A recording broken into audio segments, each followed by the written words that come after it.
Eta hola esaten dau. Arrasate rugby taldia danon artien herrixan indarra eta baloria transmitiruten dituen dragoi taldien.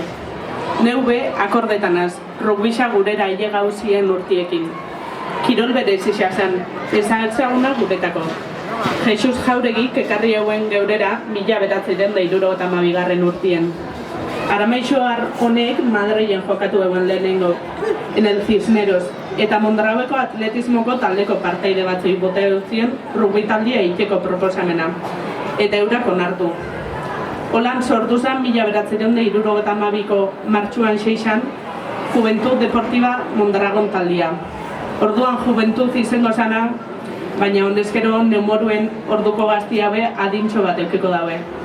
Akordetanaz, ondion bezala Iturripen hasi ziren, pentsaizue, Iturripen rugbixen.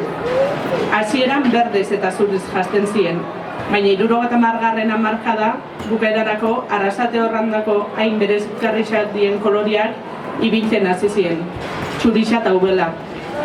Hasieran ez ziren asko, 22 bat. Baina lehenengo denboraldiko arrakastan ostien, gazte talde bat sortzia lortu zabien. 80.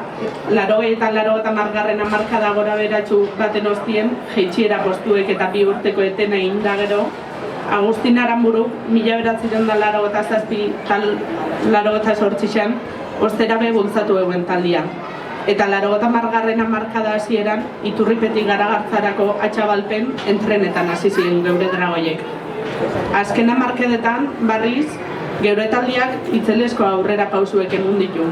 Bai prestakuntza kalitatean, baina batez be neuretako be horren importantzia dan inklusiboa dago kisonian. Argi euen, 80. hamarkada hasieran gizartean aldaketa nabarmenak etozela. Eta artek bere aldaketa bie zituela konturatute aurrera begira jarri ziren. Danon artien ez bada, ez dalako. Leluan baitan gizartean dauzen pertsona danei, behitu eta rugbisa danon gana egetia esan helburua. Herrira eta baita baiarara zabalketia be.